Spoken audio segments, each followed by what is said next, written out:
चलो ठीक है, तो करें शुरू पर फटाफट। ठीक है, तो क्वेश्चन नंबर 1 से ही करते हैं। इसमें लिखा है सबसे पहले, if marginal product of labour is below average product of labour, मतलब MP is less than AP है, then it must be true that. Option D. तो जब MP लेस देन AP होता है तो AP फॉलिंग होता है। सही, बिल्कुल सही। उसके बाद सेकंड है, marginal cost changes due to change in, मतलब MC चेंज होता है ड्यू टू चेंज इन, नहीं, इसका वो कीवर्ड लिखवा रखा है नोट पे, due to change in variable cost, क्योंकि मार्जिनल कॉस्ट कैसे निकालते हैं हम, चेंज इन TVC निकालते हैं ना, कि वेरिएबल कॉस्ट में कितना चेंज हो रहा है। तो मार्जिनल कॉस्ट हमेशा वेरिएबल कॉस्ट के चेंज से प्रभावित होती रहती है। फिर है third, which of the following is not it determinant of firm's cost function, वो cost function the price of firm's output, क्योंकि टैक्स भी होता है कॉस्ट के अंदर, फंक्शन प्रोडक्शन फंक्शन भी होता है, प्राइस ऑफ लेबर मतलब इनपुट कितने रुपए की आप लगा रहे हो वो भी कॉस्ट को अफेक्ट करती है, लेकिन आउटपुट का क्या प्राइस रहेगा इससे कॉस्ट फंक्शन नहीं है ना, क्योंकि आउटपुट का प्राइस क्या है वो तो कॉस्ट फंक्शन का कोई लेना देना नहीं है। उसके बाद है, which of the following is also known as planning curve. सही, ये तो लिखा हुआ था नोट्स में है ना, LAC को,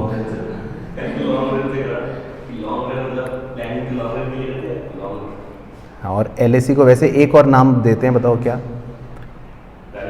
और दूसरा एनवलप कर्व, क्योंकि सारे, हाँ, लेकिन खूब सारे SAC को ये अपने अंदर एनवलप कर लेता था ना, एक बड़ा सा कर्व, मिनिमम पॉइंट एक होता है। उसके बाद 5 है, the efficient scale of production is the quantity of output that minimises, मतलब एफिशिएंट स्केल ऑफ प्रोडक्शन किसे बोलेंगे, जब आपका क्वांटिटी ऑफ आउटपुट तो बन रहा है और मिनिमाइजेस मतलब किस चीज़ को वो मिनिमम कर रहा है, नहीं, एवरेज टोटल कॉस्ट, मतलब टोटल खर्चा, हाँ, खर्चा कम हो रहा है, राइट। तो एवरेज टोटल कॉस्ट अगर कम है ना, AC अगर मिनिमम है तो AC मिनिमम को हम बोलते हैं कि हम बिल्कुल एफिशिएंट स्केल पर काम कर रहे हैं। उसके बाद 6th, which of the following is a variable cost in short run, variable cost पहचाननी है। वेरिएबल कॉस्ट मतलब जो आपको लगता है कि ये तो चेंज होती रहेगी आउटपुट के साथ साथ,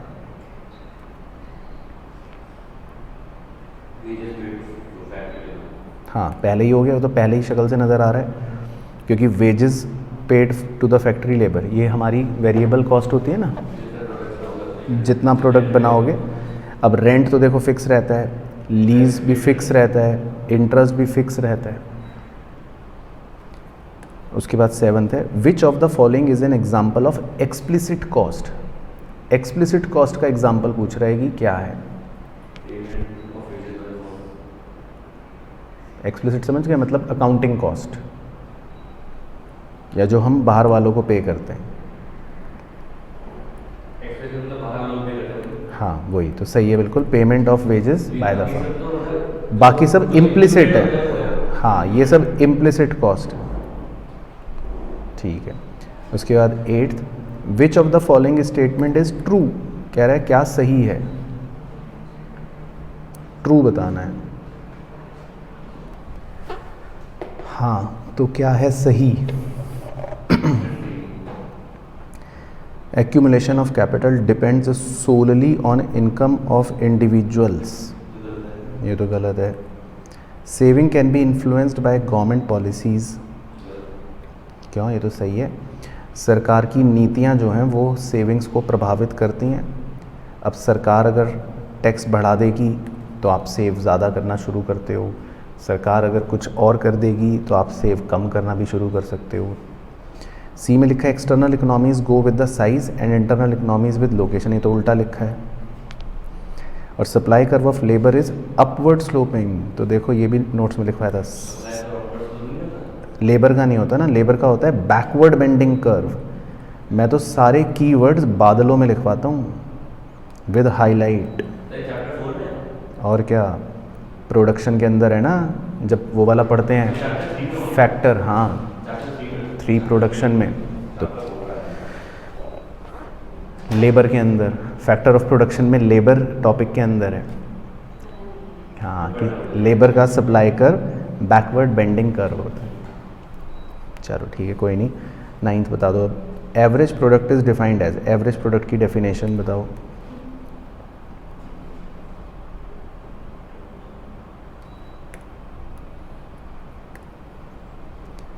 एवरेज प्रोडक्ट का फॉर्मूला क्या था? TP अपॉन N,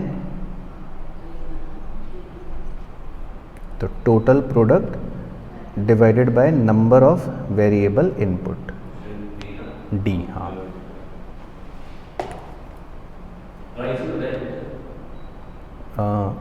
नहीं, number of variable input, number of variable input मतलब आप कितनी लेबर यूज़ कर रहे हो।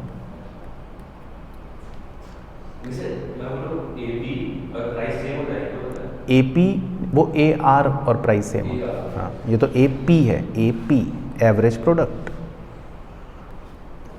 उसके बाद 10th है when marginal cost are below average cost, MC जब छोटा होता है AC से, तो कह रहा है बताओ क्या। तो वो रिलेशन था ना MC AC का, तो when MC is less than AC तो हम कहते हैं AC इज फॉलिंग। हाँ ऊपर था वो उसका। उसके बाद 11 द पॉजिटिवली स्लोप्ड या rising part of long run average total cost curve is due to which of the following. बहुत अच्छा क्वेश्चन है, देखो LAC बना देता हूँ, ऐसा U शेप होता है, तो वो ये पूछ रहा है कि जो राइजिंग पोर्शन है इसका, यानी कि ये वाला राइट साइड वाला, कह रहा है ये राइजिंग पोर्शन क्यों है।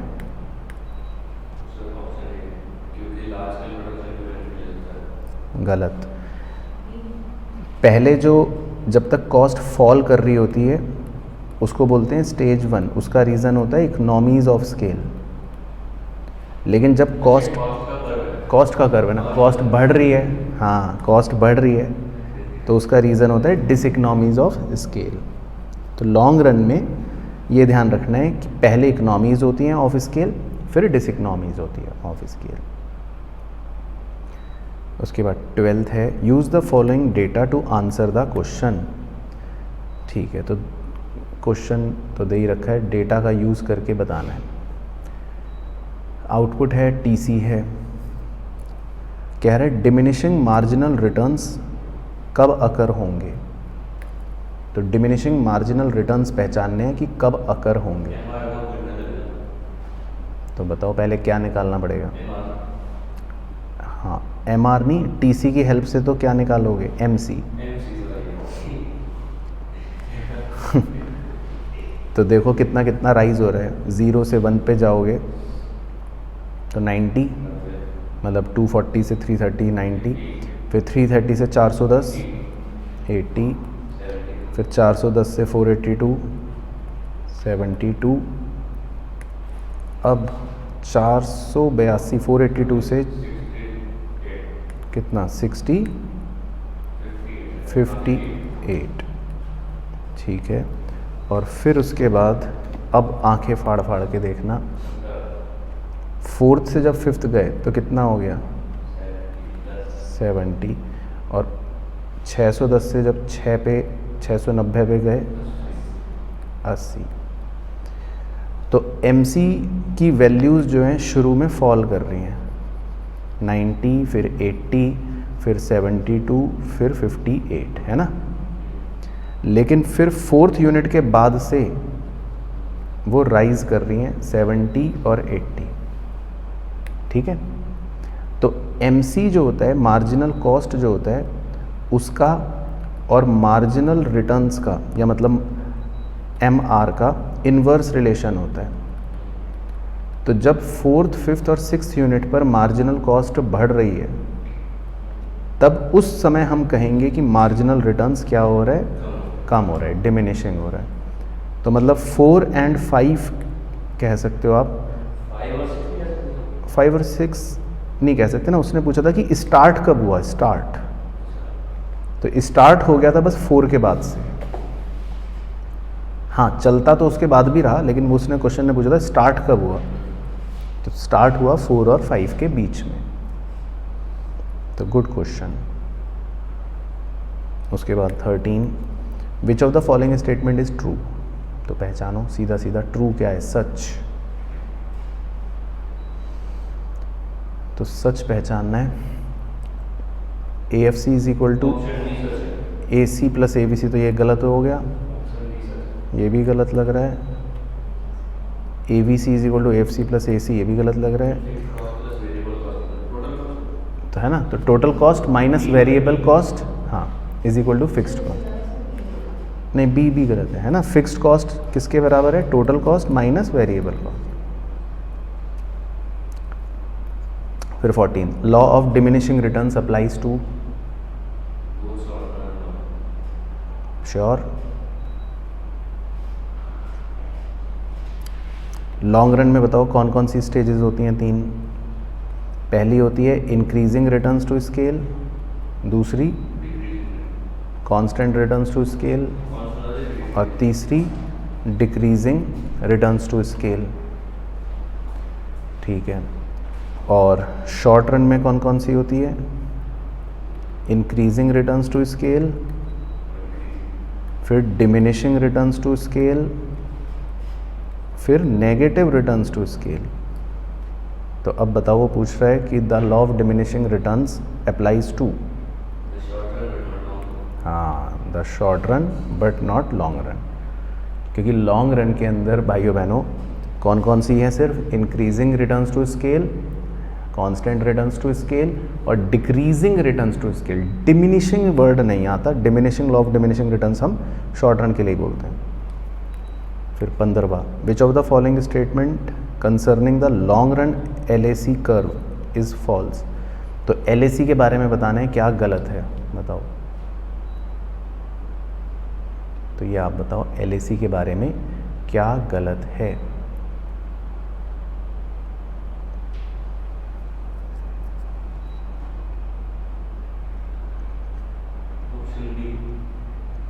पक्का बी गलत है। It is derived from series of short run average cost करनी, सही तो है। बहुत सारे short run average cost curve को ही तो जोड़ जोड़ के LAC बनता है। सी में लिखा है short run cost curve at the minimum point of LAC represent the least cost plant size for all level of output. तो यही गलत है, बल्कि for all level of output पे थोड़ी ना। जो शॉर्ट रन कॉस्ट कर्व का मिनिमम पॉइंट होता है LAC का, मान लो, तो वो सारे लेवल पर थोड़ी ना मिनिमम होता है, बस एक ही लेवल पर मिनिमम होता है। बाकी कोई तो यहाँ पर होगा, कोई यहाँ पर होगा। याद आया डायग्राम? डायग्राम देखोगे ना तो याद आ जाएगा। तो बहुत सारे शॉर्ट रन कर्व होते हैं, वो अलग अलग पॉइंटों पर मिनिमम होते हैं, तो सारे आउटपुट लेवल पर तो मिनिमम नहीं होगा ना, एक ही आउटपुट लेवल पर मिनिमम होता है। चलो, तो सी ही गलत था बल्कि। उसके बाद चलो ये बताओ, ये तो सिंपल है। आइसोकॉन्ट क्या है? आइसोकॉन्ट इंडिफरेंस कर्व का बड़ा भाई। तो आइसोकॉन्ट क्या शो करता है प्रोड्यूसर का? ऐसा था डायग्राम, देखो आइसोकॉन्ट। तो इस पे आप अलग अलग कॉम्बिनेशंस अगर बनाते भी हो तो उन सब में क्या होता है कि अलग अलग कॉम्बिनेशंस अगर आप बनाते भी हो तो सब में आउटपुट सेम रहेगा, total product will remain same. तो इसको बोलते हैं आइसोकॉन्ट। ठीक है, मिला? आइसोकॉन्ट प्रोडक्ट ऑप्टिमाइजेशन कॉन्सेप्ट में है, चैप्टर 3 में। हाँ, कॉस्ट के बाद ना, कॉस्ट, चलो कोई नहीं, मार्क कर लेना, ठीक है, आइसोकॉन्ट मिल जाएगा। अच्छा ये बताओ प्रोडक्शन का, in the third of the 3 stages of production क्या होता है? थर्ड स्टेज में क्या होता है ये पूछ रहा है। थर्ड स्टेज में MP lies completely below AP, या MP has a positive slope, ये तो गलत हो गया। MP इज़ पॉजिटिव भी गलत हो गया। टोटल प्रोडक्ट इंक्रीज भी तो गलत हो गया। थर्ड स्टेज में तो TP फॉल नहीं कर रहा होता, तो A ही सही है कि MP curve lies completely below AP। तो अब थर्ड स्टेज में देखो तो MP तो नेगेटिव ही हो चुका होता है और AP ऊपर होता है थर्ड स्टेज में। थर्ड स्टेज में पूछ रहा है ना क्या होता है, तो एक बार प्रोडक्शन वाला वो डायग्राम चेक करो, 3 स्टेजेस ऑफ प्रोडक्शन, उसमें थर्ड स्टेज में देखो, मिल गया ना। तो थर्ड स्टेज में MP का कर्व AP के कर्व से नीचे होगा। उसके बाद 18th, in the figure below possible reason why ABC curve approaches the AC curve output rises as the output rises. कह रहा है, मतलब हिंदी में ये मतलब है कि जैसे जैसे हम आउटपुट बढ़ा रहे हैं, आगे बढ़ रहे हैं, तो वैसे वैसे AC और AVC जो है ये एक दूसरे के नज़दीक आ रहे हैं, पास पास आ रहे हैं। तो ऐसा क्यों हो रहा है? हाँ वेरी गुड, तो ये पता है सही, क्योंकि इन दोनों के बीच में होता है एवरेज फिक्स्ड कॉस्ट और वो लगातार फॉल हो रहा है एज द आउटपुट राइजेस। बिल्कुल सही, तो ये हमने लिख भी रखा है। तो AC और AVC पास पास आते तो रहते हैं, क्यों आते रहते हैं? क्योंकि AFC फॉल करता है। उसके बाद 19 बताओ, marginal cost for the firm of producing the 9th unit of output is 20, average cost at the same level of output is 15, which of the following must be true? तो MC तो कह रहा है 9th आउटपुट पर 20 है और AC same output पर कह रहा है 15 है, मतलब इनडायरेक्टली कह रहा है MC is greater than AC। तो अगर MC is greater than AC होगा तो क्या होता है उस समय? जब MC is greater than AC होता है, नहीं, दोनों राइज नहीं कर रहे होते। ये देखो, ये AC है, ये MC है, तो इस येलो एरिया को देखो, जब MC AC से ज़्यादा होगा उस पॉइंट के बाद देखो क्या हो रहा है। मुझे तो लग रहा है दोनों ही राइज कर रहे हैं। देखो आप डायग्राम पे खुद देख लो, है ना। जब MC AC से ज़्यादा है तो उस समय तो दोनों ही कर्व राइज कर रहे हैं। उसके बाद 20, use the following diagram to answer the question given below. तो ये आपको TP का डायग्राम दे रखा है। वैसे कह रहा है MP of the third unit of labour is dash and the MP of the dash labour is negative. तो पहले तो थर्ड यूनिट की MP बताओ। जब आप 3 से 4 पे गए तो वैल्यूज़ क्या हो रही हैं? 3 पर थी 20, 4 पर थी 24, तो कितना चेंज हो रहा है? 6। क्यों? 20 से 24, यही पूछ रहा है ना।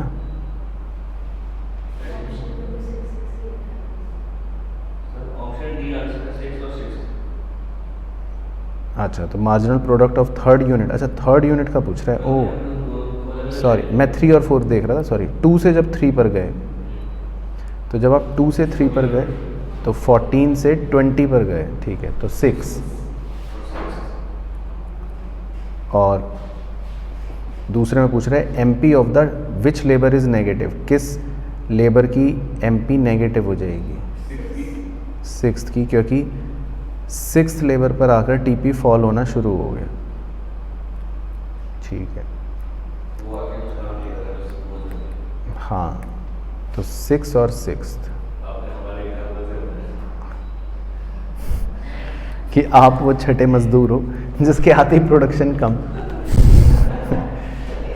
उसके बाद 21, a firm producing 7 units of output has an average total cost of 150, तो AC है 150 7 आउटपुट पर, and has to pay 350 to its fixed factors.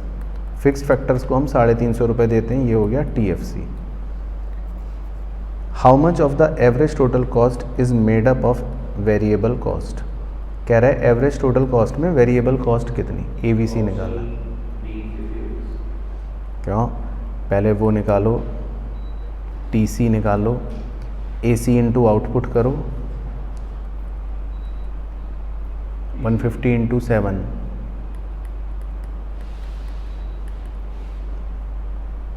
1050।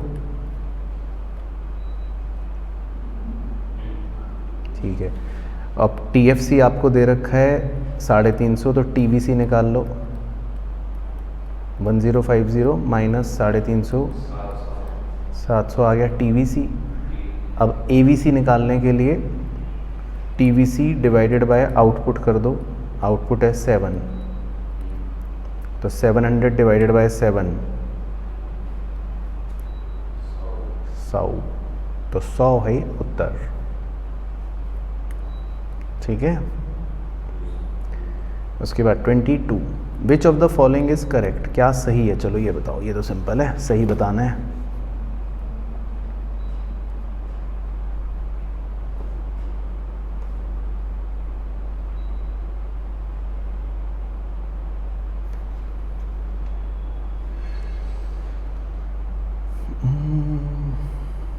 हाँ, ये सही मिल गया मुझे। When AC is rising, MC is above AC, ये ज़्यादा सही है। A भी ज़रूरी नहीं, क्या पता MC फॉल भी कर रहा हो, वो भी हो सकता है। C तो 100% सही है ना। उसके बाद 23, विच of the following is never U shape. ये तो बहुत सिंपल है, कौन सा कर्व कभी भी यू शेप नहीं होगा। हाँ, एवरेज फिक्स्ड कॉस्ट, क्योंकि ये तो रेक्टेंगुलर हाइपरबोला है। फिर 24, in the production of wheat, wheat के प्रोडक्शन में पूछ रहा है, all the following are variable factor that are used by the farmer except. कह रहा है कि क्या वेरिएबल फैक्टर नहीं है, नहीं पूछ रहा है, क्या नहीं है। मतलब ज़मीन हो गई ना, सही है, तो ज़मीन वेरिएबल नहीं होगी, बाकी सब वेरिएबल हो जाएगा। फिर 25, total cost in short run is classified into fixed and variable, which one of the following is variable. Short run में इनमें से वेरिएबल कॉस्ट क्या है। सही, रॉ मटेरियल, क्योंकि बाकी सब फिक्स्ड खर्चे हैं। हाँ। फिर 26, in long run if a very small factory were to expand its scale of production, it is likely it would initially experience. शुरू में क्या होगा लॉन्ग रन में, हमेशा नहीं, शुरू में इकनॉमीज़, शुरू होता है इकनॉमीज़ से, फिर होता है डिसइकनॉमीज़। हाँ, लॉन्ग रन में। विच of the following is an example of implicit cost. बताओ, पहचानो, इम्प्लिसिट कौन सा है इनमें से। ऑप्शन ए, श्योर, कॉन्फिडेंट,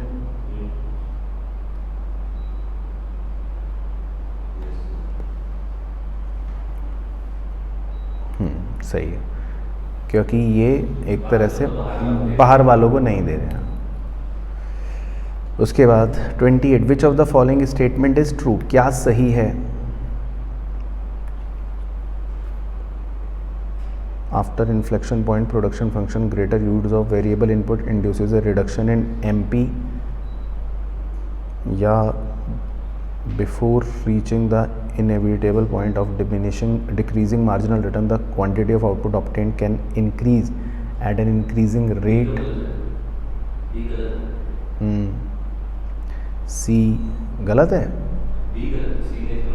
नहीं, D में तो लिखा है all of these।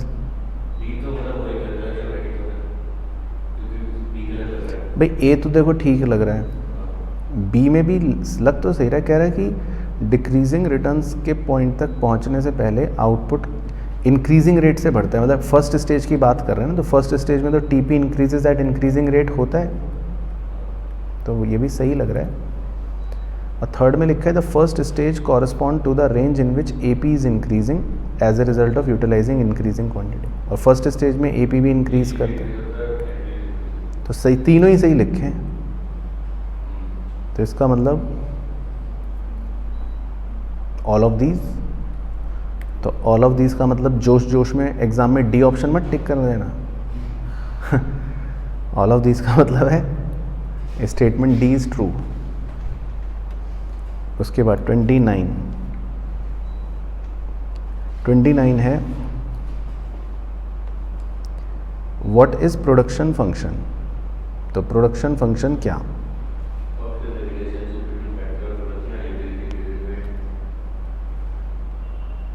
हाँ तो ये तो लिखा हुआ था, technical relation between physical input and physical output, उसी को बोलते हैं प्रोडक्शन फंक्शन। उसके बाद 30 implicit cost can be defined as, तो इम्प्लिसिट की डेफिनेशन बतानी है, तो एग्जैक्ट डेफिनेशन बतानी है।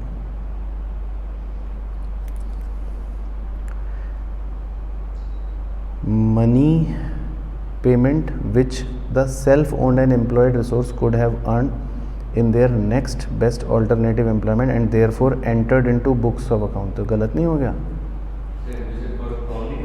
नहीं, इम्प्लिसिट को बुक्स में कहाँ रिकॉर्ड करते हैं, एक्सप्लिसिट को करते हैं। हाँ तो बल्कि सी सही है, देखो इसको तो हम बुक्स में कभी भी अकाउंट नहीं करते, क्योंकि ये हम किसी आउटसाइडर को पे नहीं करते, है ना। चलो ठीक है, अब 31 से मार्केट के बताना। मार्केट में तो आप चैंप हो। Which of the following statement is incorrect, बताओ क्या गलत है। Under monopoly there is no difference, ये तो सही है। Monopolist may restrict the output and raise the price, ये भी सही है। Commodities offered for sale under perfect is heterogeneous, हाँ होमोजीनियस होता है ना परफेक्ट में, तो यही गलत दे रहा है, तो statement C is incorrect, option B है ना, परफेक्ट में होमोजीनियस प्रोडक्ट्स होते हैं। उसके बाद 32 बताओ कौन सा मार्केट है। If the toothpaste industry has the following market share, toothpaste का मार्केट शेयर अगर ऐसा है ना, 1 2 3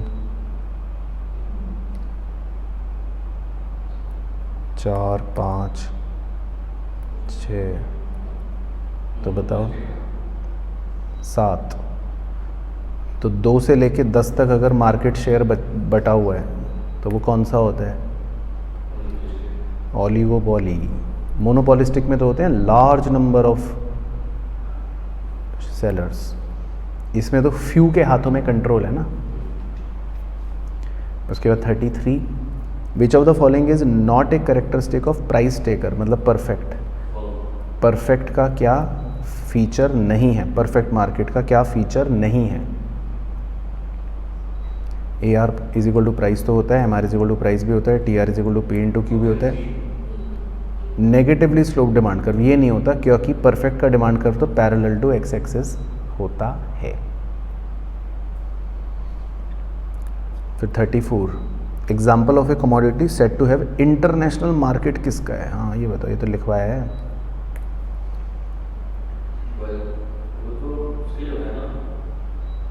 हाई वैल्यू,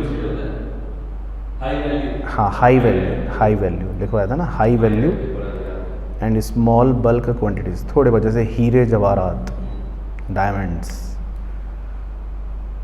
उसके बाद 35 which of the following statement is incorrect, क्या गलत है।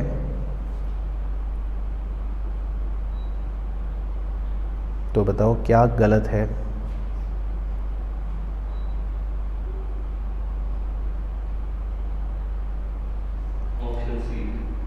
पक्का, गलत है. It is always beneficial for the firm in a perfectly competitive market to discriminate price. हाँ यही गलत है, क्योंकि परफेक्ट मार्केट में हम डिस्क्रिमिनेट तो, हाँ प्राइस तो सेम होता है, तो हाँ, तभी परफेक्ट है.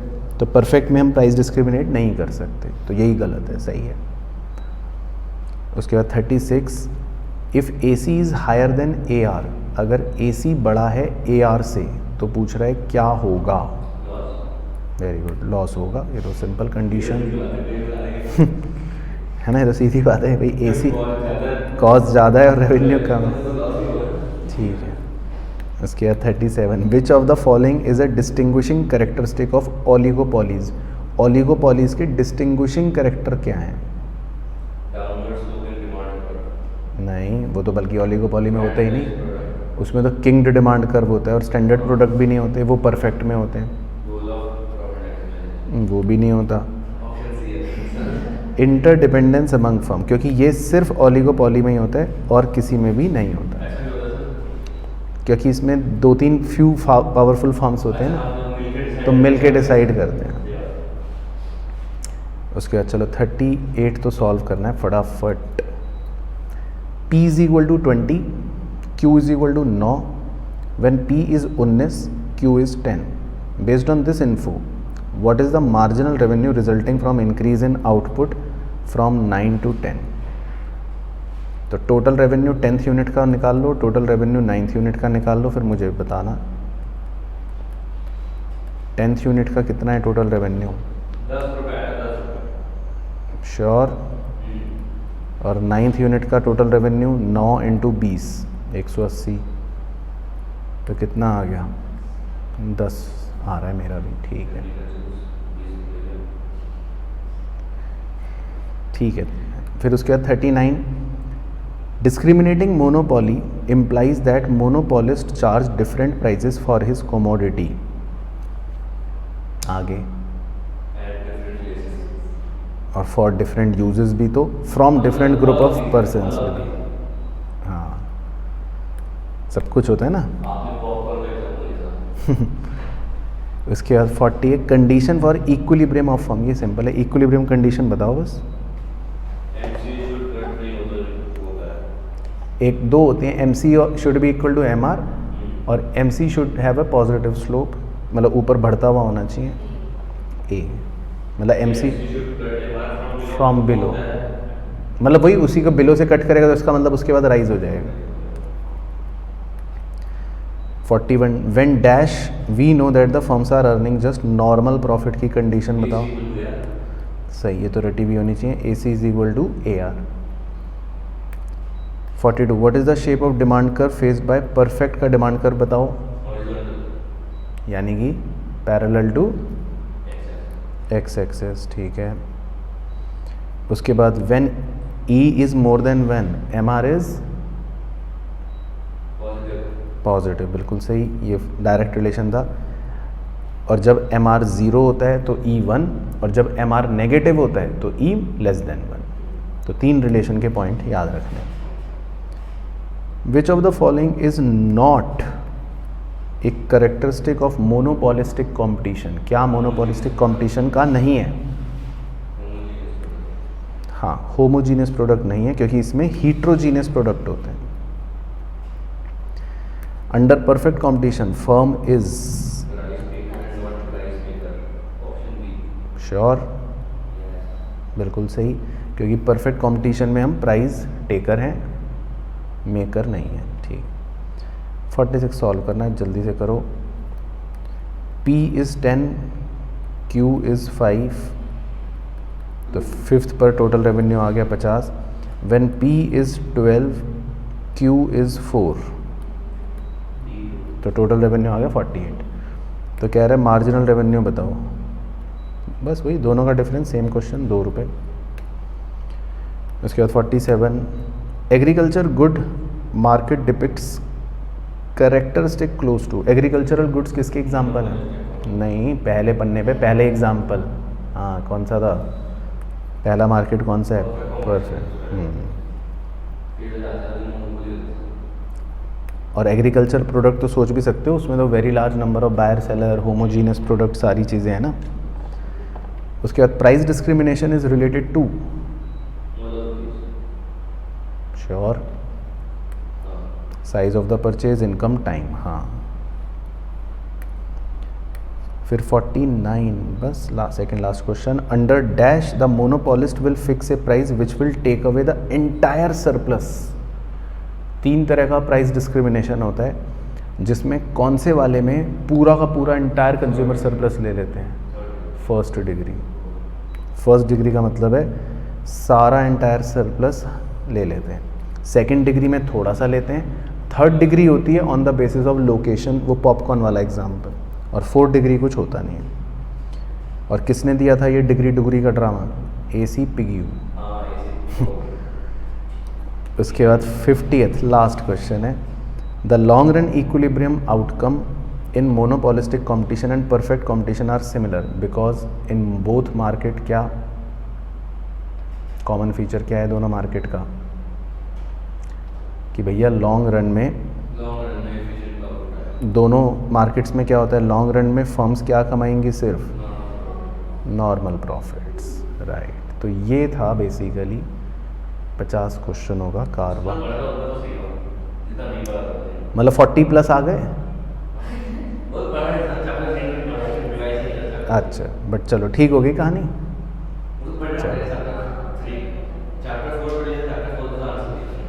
मतलब जो करा उसमें 100%। ठीक है, और जो नहीं पढ़ा? चलो उसमें कुछ तो सही हुए होंगे। ठीक है, पास तो हो ही गए। चलो ठीक है, डन।